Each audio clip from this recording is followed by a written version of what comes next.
Bismillahirrahmanirrahim. Assalamualaikum warahmatullahi wabarakatuh. Alhamdulillahi rabbil alamin, alladzi khalaqal mauta wal hayata liyabluwakum ayyukum ahsanu amala wa huwal azizul ghafur. Allahumma shalli ala sayyidina Muhammad wa ala alihi wa ashabihi ajma'in. Semoga Allah yang maha mendengar, maha baik, maha menguasai, mengaruniakan iman yang teguh, hati yang yakin kepada Allah, dan semoga Allah membimbing semua kesibukan kita jadi amal soleh. Amin ya rabbal alamin. Hadirin sekalian, apa kunci hidup bahagia? Hidup bahagia kuncinya ada berapa? Apa? Iman dan amal soleh. Kalau orang kurang bahagia artinya apa? Kurang iman dan kurang amal soleh. Kunci amal soleh ada berapa? Ada dua, niatnya ikhlas dan caranya ittiba kepada Rasul. Caranya benar. Jadi hidup ini sederhana sekali. Hidup ini, maaf sekali lagi santri, sukses itu apa? Sukses itu masuk surga. Dunia ini apa? Hanya mampir tempat ujian. Orang yang bisa menikmati hidup di dunia namanya hayatan thayyibah, yaitu orang yang punya dua kunci, iman dan amal soleh. Orang tersebut disebut ahli takwa. Perilakunya diberi nama akhlakul karimah. Kalau meninggal diberi nama husnul khotimah. Begitulah. Baik. Ini akan terus diulang-ulang ungkapan ini sehingga sudah masuk pada diri kita. Allah menciptakan kita untuk apa? Untuk ibadah. Kalau kita sudah sederhana begitu, jadi tidak pusing, tidak ribet. Jadi belajar itu apa? Belajar itu apa?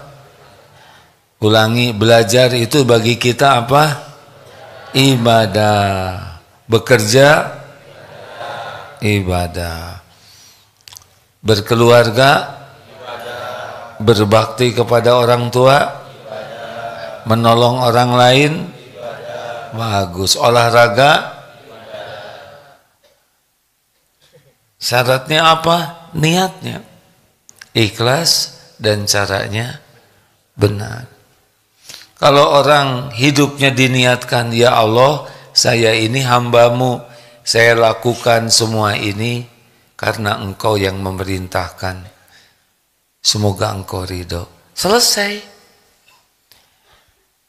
Yang membuat rusaknya hidup kita tidak jadi ibadah karena kita berbuat bukan untuk nyari ridho Allah, untuk dinilai orang, untuk dipuji, untuk dihargai. Majelis ilmu itu majelis terhormat.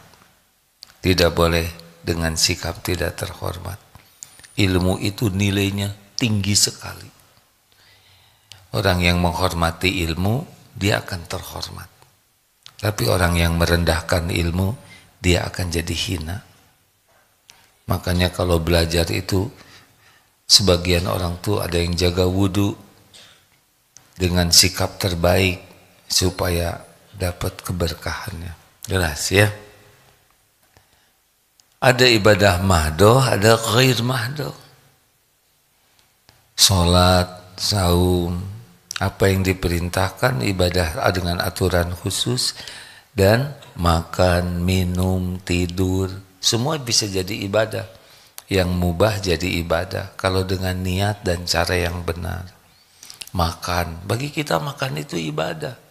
Bukan hanya sekedar memasukkan makanan, tidak, makanya makan pakai niat. Apa niatnya? Ya Allah, saya niat makan.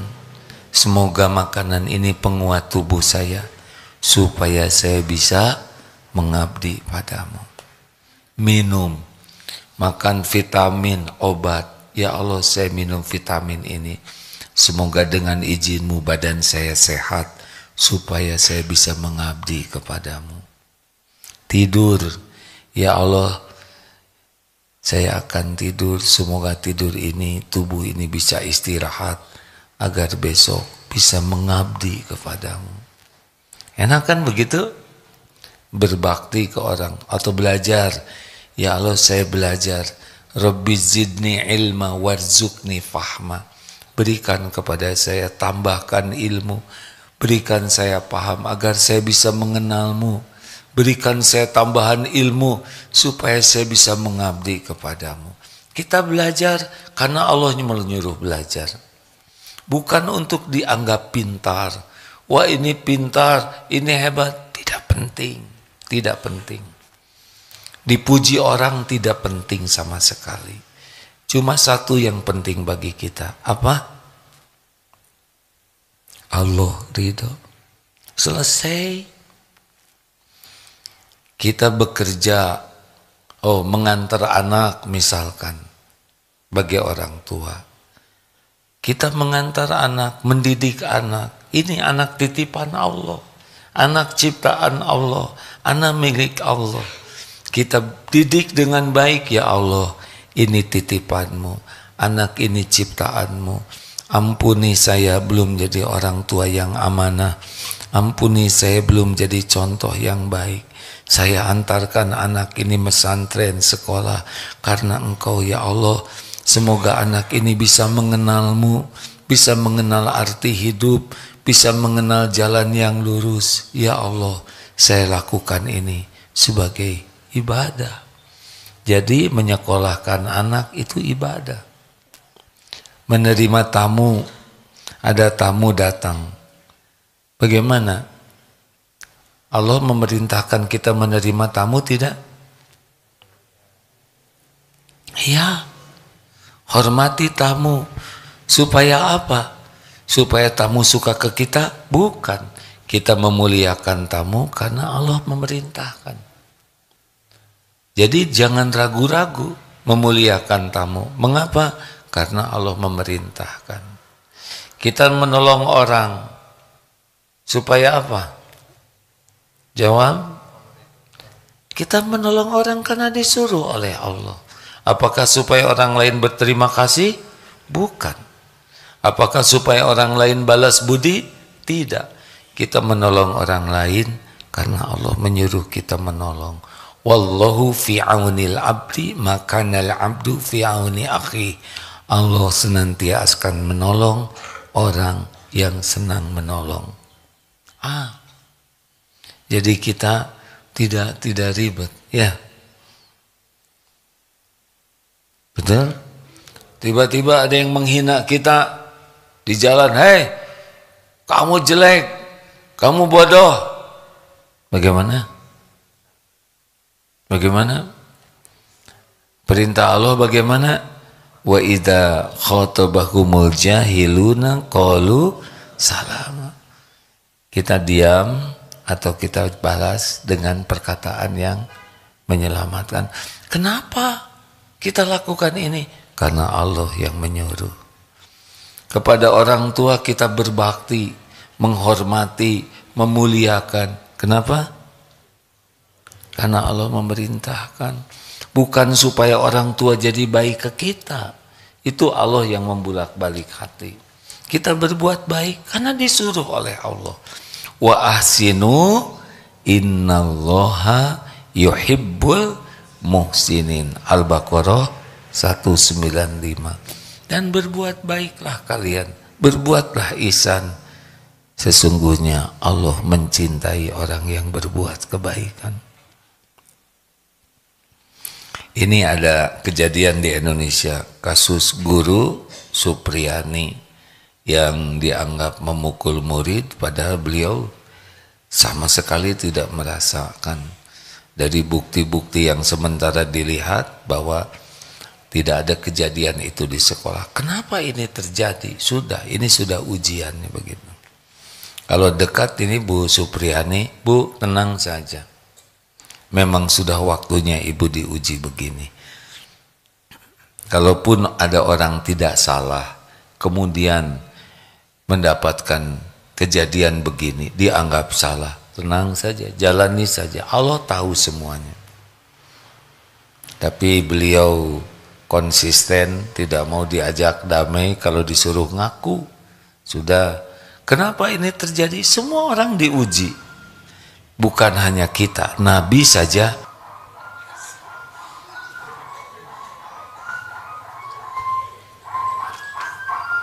Siapa itu? Kan? Mobil jualan.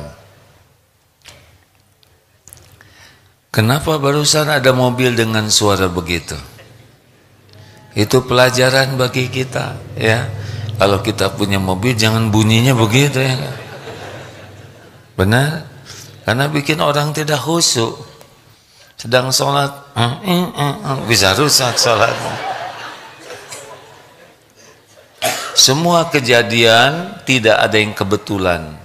Semua kejadian tidak ada yang sia-sia. Semua kejadian terjadi dengan izin, tapi belum tentu Allah ridho. Barusan ya, kita jadi dengar, apa nih pelajarannya? Kenapa Allah takdirkan ada mobil begini? Pelajaran supaya kalau kita punya mobil, kalau bisa bunyinya jangan begitu. Kalau punya klakson kan cukup tit sedikit saja. Bagaimana dong yang barusan punya mobil, kita doakan supaya mobilnya lebih bagus, ya.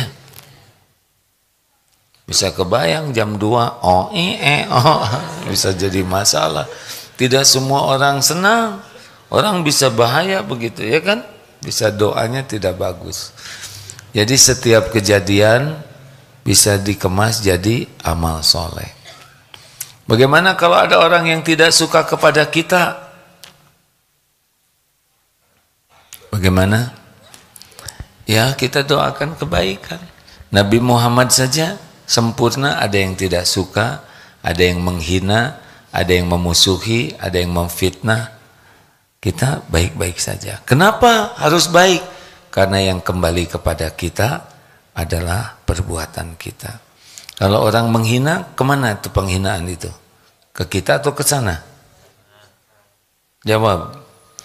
Kalau orang berbuat kurang baik ke kita, perbuatan itu kemana tuh? Kembali ke, begitu. Yang kembali ke kita yang mana? Perbuatan kita. In ahsantum, ahsantum li anfusikum, wa in asatum falaha. Al-Isra ayat 7. Jadi kalau ada orang bersikap tidak baik, yaitu untuk dirinya. Kenapa kok kena ke kita? Kena ke kita pasti dipilih oleh Allah sebagai ujian, sebagai penggugur dosa, sebagai pelajaran. Masih ingat kalau ada orang yang sombong dan berbicara jelek di depan kita, apa? Kenapa begitu? Satu, Allah mengajari kita agar kita tidak berperilaku sama. Monyong lu, pakai dong otaknya. Orang berbicara kepada kita. Izin Allah bukan? Izin Allah bukan? Ada hikmahnya? Sia-sia tidak? Tidak. Oh, Allah memberikan pelajaran. Saya tidak boleh bersikap seperti itu. Jelek sekali, menyakitkan. Ini pelajaran. Satu. Dua, alhamdulillah. Untung bukan saya yang jadi dia. Masih ingat rumus ini? Jadi kalau ada yang marah-marah, syukuri bukan kita yang jadi dia. Kalau kita kecopetan, syukur bukan kita yang jadi copetnya. Tiga, kalau ada orang yang kata-katanya tidak baik ke kita, kita tafakuri. Jangan-jangan ini teguran dari Allah. Karena saya memiliki akhlak yang sama. Jangan-jangan saya juga sombong sehingga ditakdirkan ketemu dengan orang sombong. Jadi kita evaluasi diri. Kata-katanya menyakitkan sekali, berarti ini penggugur dosa. Astagfirullahaladzim. Apalagi hikmahnya kita bisa latihan sabar. Latihan mengamalkan surat Al-Furqan ayat 63 63 ya. 63 yang Al-Furqan 63 tadi, wa idza khotabahumul jahiluna qalu salah. Ini latihan. Ini latihan. Allah memberikan kesempatan saya berlatih karena ada orang yang berkata jelek, saya bisa mengamalkan Al-Furqan 63 ini. Kemudian apalagi? Idfa billati hiya ahsan. Tolak keburukan dengan cara yang lebih baik. Gak ada yang rugi bagi kita. Semua kejadian walaupun tidak enak akan jadi kebaikan. Gitu kalau tahu ilmunya, jadi ibadah. Semuanya jadi pahala. Jadi hidup ini terus ngumpulin pahala dalam senang, dalam susah, ada, tiada, diangkat, diturunkan, dihormati, dihina. Tidak ada masalah. Sehat, sakit, semua sama bagi kita. Semua sama. Semua ladang amal soleh, ladang amal ibadah kita. Jelas hadirin? Nggak apa-apa nggak jawab juga. Saya mau sabar. Jelas? Nah, kalau sudah jelas, apalagi yang harus saya jelaskan? Baik, sekarang kita akan tanya jawab. Silakan. Bismillahirrahmanirrahim. Assalamualaikum warahmatullahi wabarakatuh. Waalaikumsalam warahmatullahi wabarakatuh. Nama saya Nabila Agim dari Semarang.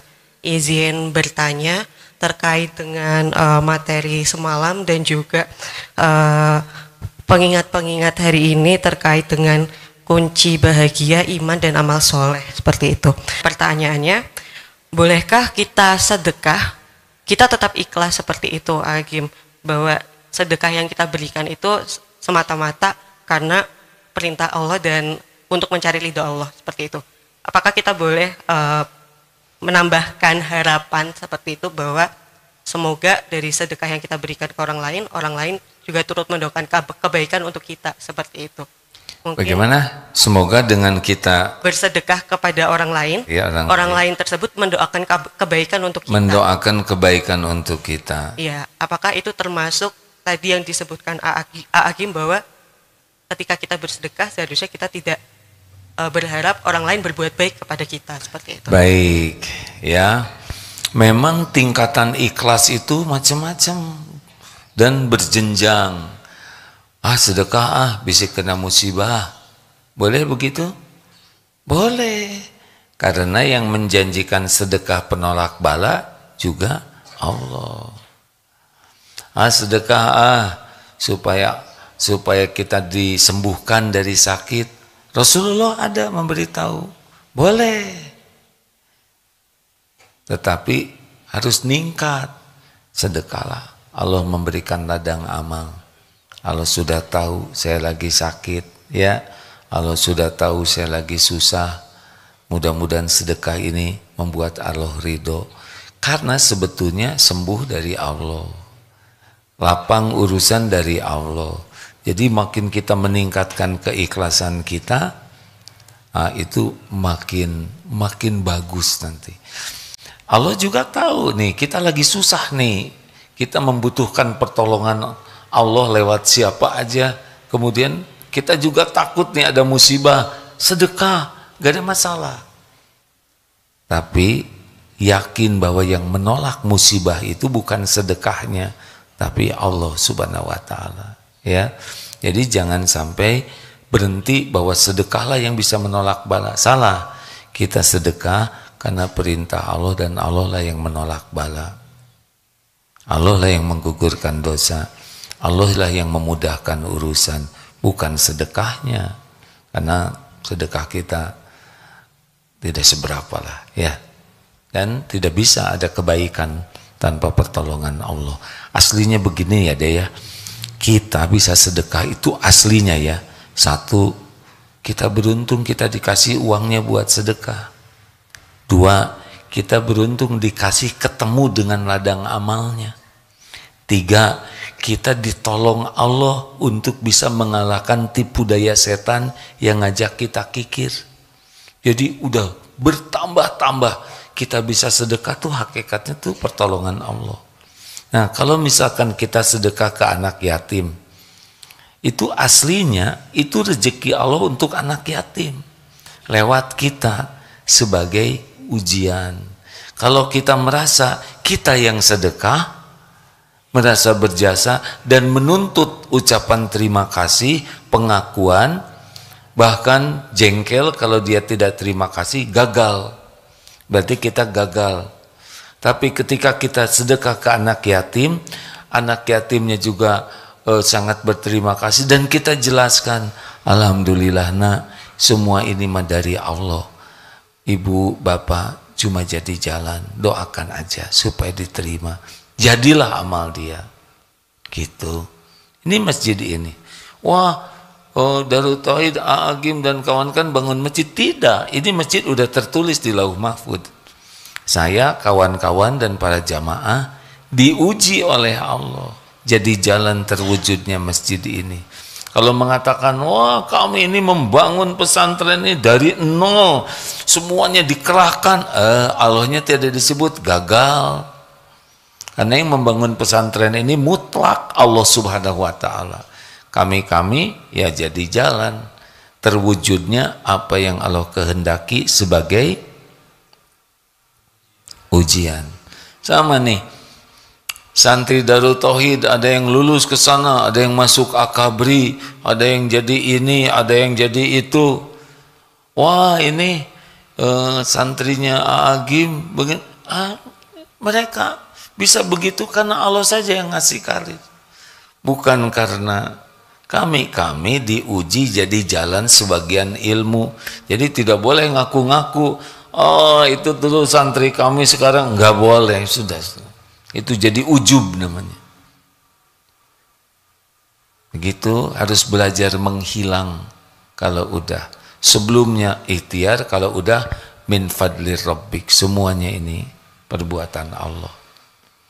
Gitu. Tapi kalau dosa nggak boleh kita berbuat maksiat, semuanya dari Allah. Enggak, itu kamu ya. Gitu. Ada pertanyaan lagi? Bebas. Bismillahirrahmanirrahim. Assalamualaikum warahmatullahi wabarakatuh.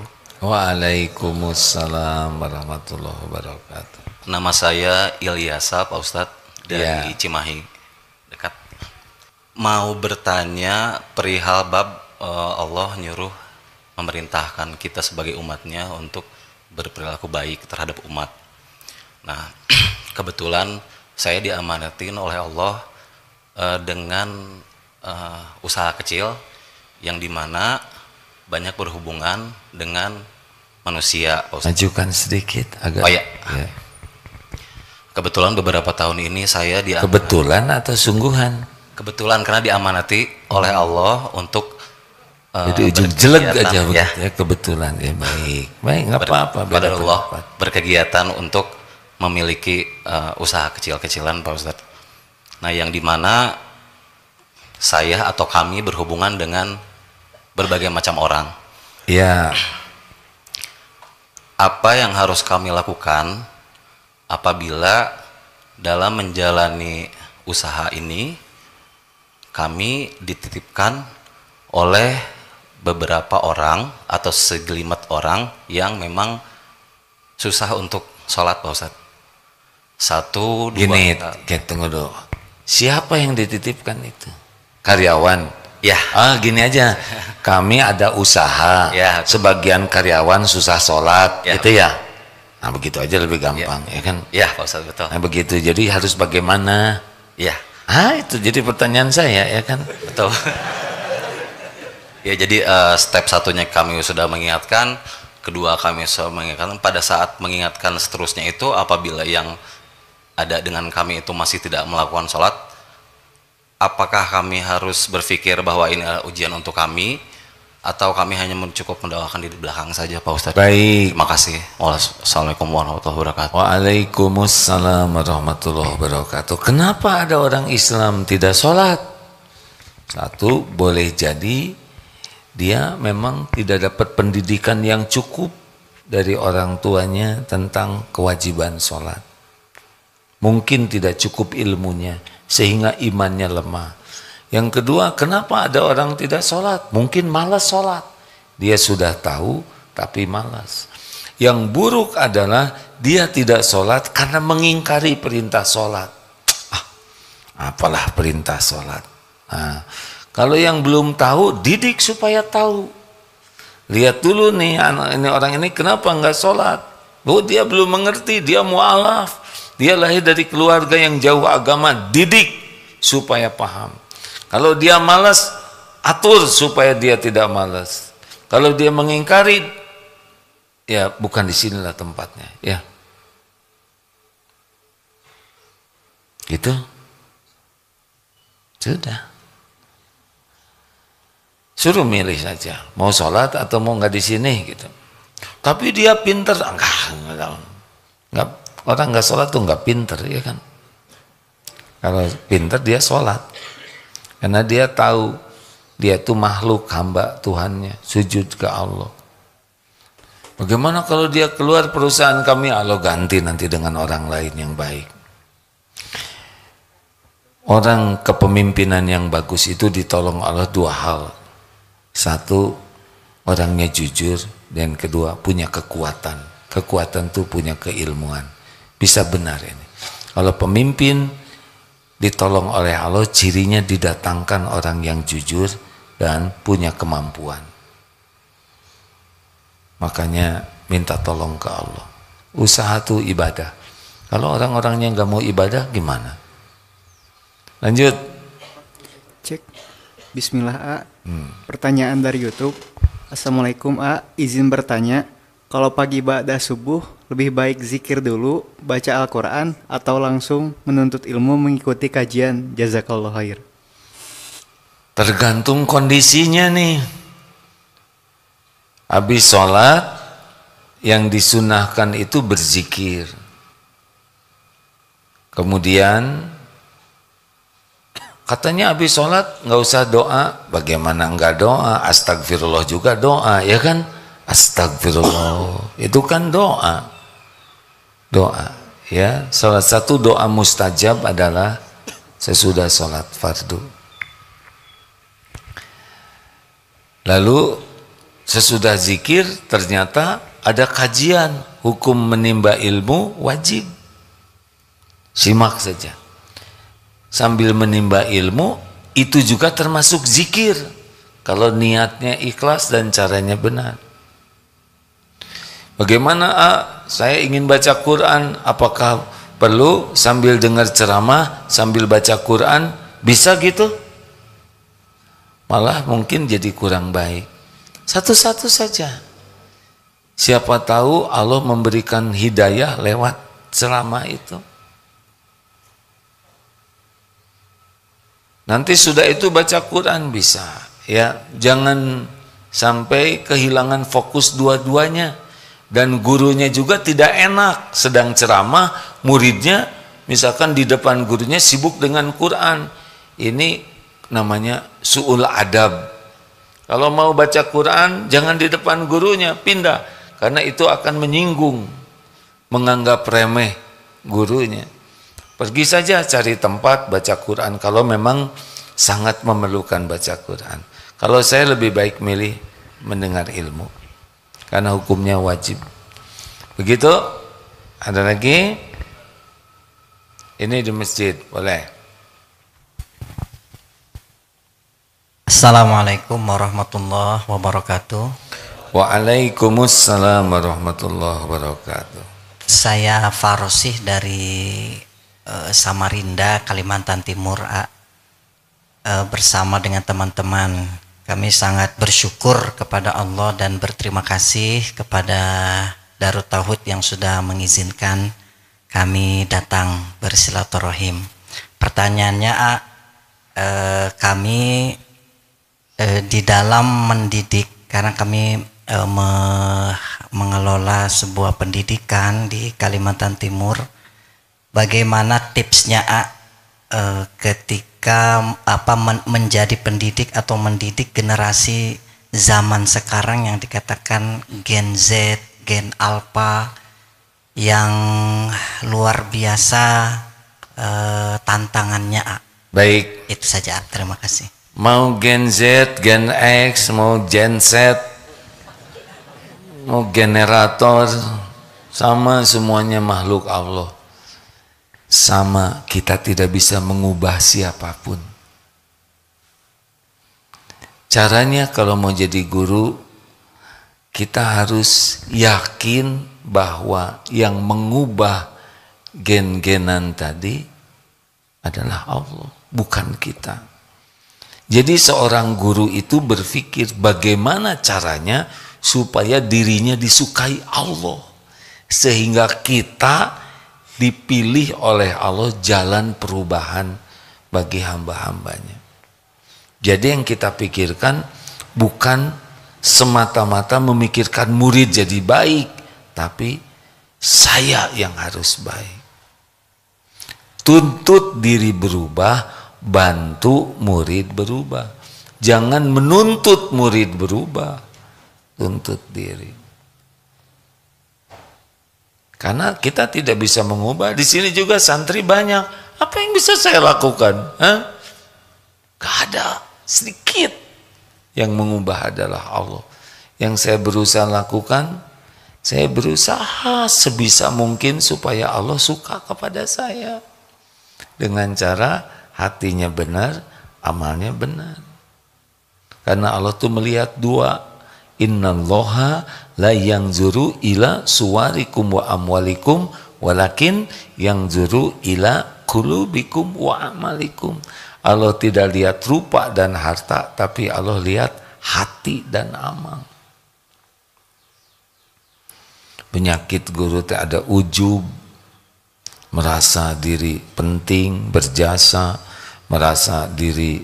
Dua, takabur, sombong. Coba kalau ini SD ya, kalau misalkan gempa meninggal sama-sama tuh murid SD dengan gurunya, kira-kira yang ke surga yang mana?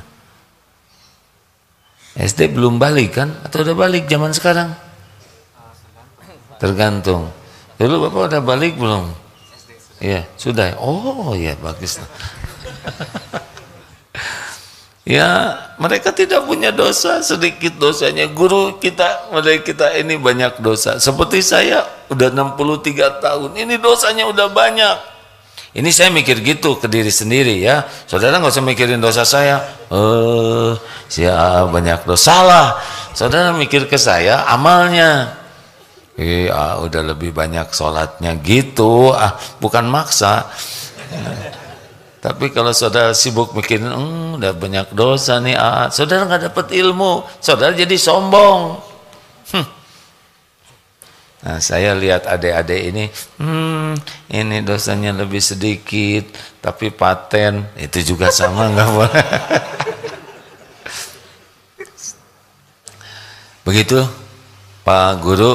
Jadi pikirannya adalah bagaimana saya jadi guru yang disukai Allah, sehingga saya diizinkan oleh Allah jadi jalan manfaat bagi para murid, jalan perubahan. Nah, perbaiki terus hatinya, bersih dari kemusyrikan, kemunafikan, ujub, takabur, dengki. Kemudian buktikan ilmunya jadi amal soleh. Jadi ngajar itu bukan hanya kata-kata begini, tapi perilakunya juga harus sama, perkataan, perbuatan, dan hati, sehingga murid itu tidak hanya dengar tapi melihat, merasakan. Itu jadi pelajaran. Nah, kalau gurunya ikhlas, penuh kasih sayang, jangankan murid, binatang buas juga bisa nurut. Betul? Di sana muridnya kan manusia, betul tidak? Nah, ada yang muridnya itu singa, buaya, beruang, bisa nurut. Kenapa? Syariatnya mungkin punya keikhlasan dan kasih sayang. Wah, mau jadi mikir yang iya, karena yang ngebulak-balik hati. Punten ya, saya mohon maaf, guru saya Pak sedikit bicaranya, sedikit, tapi di sini tuh benar-benar nancep. Kalau guru agak sedikit aja menegur, bisa berhari-hari, berminggu-minggu kepikiran itu. ya sudah. Kalau tidak mau belajar tidak apa-apa. Waduh, silahkan cari guru yang lain. Itu benar-benar stres itu. Takut ditinggalkan guru. Dikirim pulsa saja 50.000, kan nerima tuh guru. Begitu. Bicaranya sedikit tapi kepikiran terus dan membuat semangat. Stop. Bicara sia-sia. Sekuat tenaga kepikiran. Nah, seperti itulah. Kalau guru sudah dipilih oleh Allah.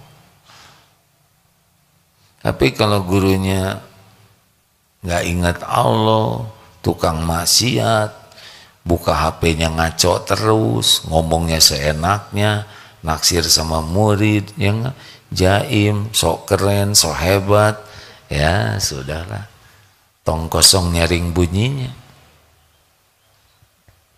Katanya begitu.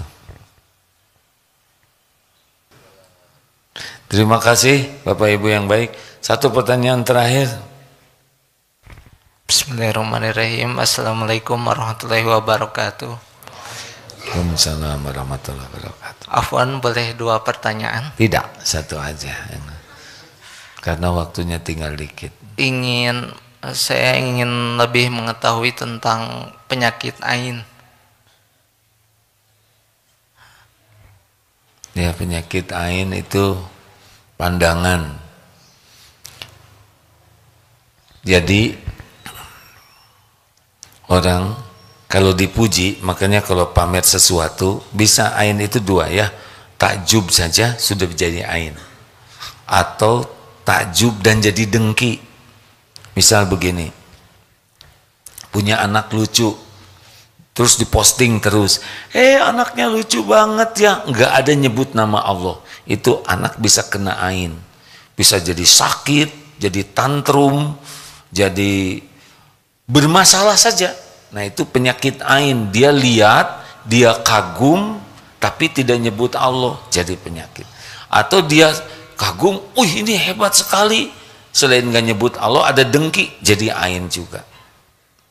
Ada sahabat Nabi, lalu mau mandi, bagian atasnya lelaki ini dibuka, dan badannya tuh bagus sekali kata ini, mulus sampai dipuji, jatuh sakit. Nah, ini ain, memuji itu bisa bikin ain. Ini qadarullah, suatu saat, ya nggak mau nyebut lah, saya senang push up, push upnya kuat, langsung di sini tuh keseleo hadirin, boro-boro push up, ngangkat aja nggak kuat, ain. Makanya hati-hati yang suka pamer potret itu besar kemungkinan kena ain. Kita pengen dipuji, justru pujian itu membuat kita bermasalah, bisa sakit, dan bisa membuat orang jadi enggan ibadah. Makanya kalau punya sesuatu, udahlah, nggak usah sok pamer. Syukuri saja. Benar? Kalau mau muji, harus pakai ada nyebut nama Allahnya. Masya Allah, semoga Allah memberikan keberkahan. Nah, itu jadi tumpul ainnya. Tapi kalau muji tanpa nyebut nama Allah, bisa jadi ain. Berat-berat. Itu yang tukang posting-posting, hampir dapat dipastikan itu kalau kena ain, ibadahnya nggak akan bagus. Nanti akan riuh terus. Makanya kalau punya anak lucu-lucu diposting, besar kemungkinan, waduh itu anaknya cakep banget, wah itu masalah nanti tuh, ain. Ibu juga yang centil-centil gitu ya, ain. Yang paling bahayanya dari ain adalah imannya jadi terus rusak, jadi enggan ibadah, jadi seneng maksiat, ngerusak iman. Gitu deh. Terakhir. Bismillahirrahmanirrahim. Assalamualaikum warahmatullahi wabarakatuh. Waalaikumsalam warahmatullahi wabarakatuh. Izin saya Bima dari STQ Mahasiswa. izin bertanya sebelumnya, mungkin alhamdulillah saya dari kecil dididik sama orang rumah itu mungkin dibilangin kalau misalkan berbuat baik itu nggak usah pandang bulu gitu, nggak usah ngeliat-ngeliat orangnya gitu kan. Mau itu kaya atau kurang bercukupan, kalau memang mau berbuat baik aja. Yeah. Ini menindaklanjuti terkait materi tadi malam, Pak. Nah, saya tuh pernah ketika makan di sebuah tempat makan, ada pengamen gitu misalkan. Terus memang sedikit kadang kan tergesit di hati saya pengen ngasih uang gitu. Terus setelah saya bersedekah, saya ngeliat tuh abis dia keluar dari tempat makan itu kok dibeliin minuman-minuman keras, dibeliin dibeliin lem Aibon gitu, kayak yang perbuatan maksiat lah. Nah itu pertanyaan saya dua. Satu, apakah sama saja kita memfasilitasi orang tersebut untuk berbuat maksiat? Dan yang kedua, itu bakalan membuat trust issue di hati saya gitu. Kayak misalkan, aduh jadi males nih mau ngasih pengamen lagi nih. Walaupun kan itu hanya oknum beberapa. Nah itu misalkan contoh hal kecilnya seperti itu. Baik. Jadi menanggapi trust issue-nya itu bagaimana dan bagaimana nilai dari segi amalannya. Terima kasih. Baik. Kalau kita belum tahu, Rasulullah itu tiap ada yang minta diberi. Nah yang ngamen juga dipikir-pikir dulu saja. Kalau lagu-lagunya lagu yang membuat orang lupa ke Allah, ya nggak usah lah ya. Berarti dia juga nggak ingat ke Allah. Apalagi diperlihatkan oleh Allah. Itu kan diperlihatkan. Bagusnya sedekahnya tidak hanya dalam bentuk uang, tapi ngajak sholat, nasihat lain. Kan sedekah tidak identik dengan uang. Jadi kalau ada yang pengamen, sedekahnya bisa dalam bentuk lain. Bisa ajak makan sambil dinasehati, ya. Yang sudah ya sudah, tobatlah. Maksudnya jam 6 waktunya habis, itulah yang membuat sedekahnya ke ini aja ya. Tapi orang yang ikhlas akan ditunjukkan oleh Allah. Allahumma shalli ala sayyidina Muhammad wa ala alihi wa ashabihi ajma'in. Ya Allah, golongkan kami menjadi orang-orang yang ikhlas dalam beramal, dan terimalah amal-amal kami ya Karim. Istiqomahkan kami dalam iman dan amal soleh. Karuniakan husnul khotimah. Kumpulkan kami jadi ahlul jannah. Taqabbal minna ya arhamar rahimin. Amin ya rabbal alamin. Sallallahu alaihi wasallam. Subhanakallahumma bihamdik, asyhadu alla ilaha illa anta, astaghfiruka wa atubu ilaik. Assalamualaikum warahmatullahi wabarakatuh.